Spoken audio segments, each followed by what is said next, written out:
Sari number 5 అండి. ఇది మంచి యెల్లో కలర్, చాలా మంచి బ్రైట్ యెల్లో పసుపు కలర్ ఉంటది కదా, ఆ మంచి పసుపు అన్నమాట. దీనికి పింక్ కలర్ బార్డర్. సేమ్ నేను ముందు పింక్ కలర్ చూపించాను కదా శారీ, సో ఆ శారీలోనే ఇదొక కలర్ కాంబినేషన్. మొత్తం శారీ అంతా కూడా ప్లెయిన్ విత్ జరీ చెక్స్ తో వస్తుంది. ఓవరాల్ అంతా శారీ అంతా కూడా ఇట్లా ప్లెయిన్ విత్ జరీ చెక్స్ వస్తాయి. ఈ శారీస్ కి ఓన్లీ పళ్ళు అండ్ బ్లౌజ్ ఒక్కటి హైలైట్ అండి. ఇది పళ్ళు ఇట్లా కలంకారీతో ఓవరాల్ గా ఇట్లాగా డిఫరెంట్ డిఫరెంట్ కలర్స్ తో పళ్ళు వస్తుంది.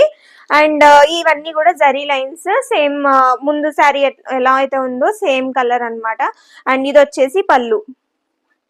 సో పళ్ళు ఇలా వస్తుంది. సో సేమ్ కొంచెం ముందు చూపించిన శారీస్ కన్నా ఇది ఒక 5 ఇంచెస్ ఉంటదండి బార్డర్ అయితే. సో ఇది next colour combination. And overall sari మొత్తం కూడా ఇలా ప్లెయిన్ వస్తుంది.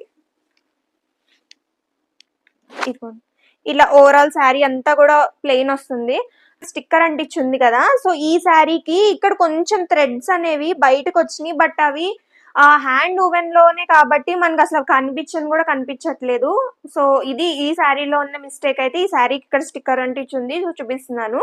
సో ఈ శారీకి ఇది మిస్టేక్ అన్నమాట. అంతకు మించి ఇంకెక్కడ అయితే ఎక్కడ శారీ అంతా అయితే నేను చెక్ చేశాను, బట్ ఎక్కడ కూడా మిస్టేక్ అయితే లేదు. సో ఇదిగోండి మొత్తం శారీ అంతా ఓన్లీ అక్కడ ఒక్క దగ్గరే, అది కూడా థ్రెడ్స్ అనేవి కొంచెం బయటకు వచ్చినాయి అంతే.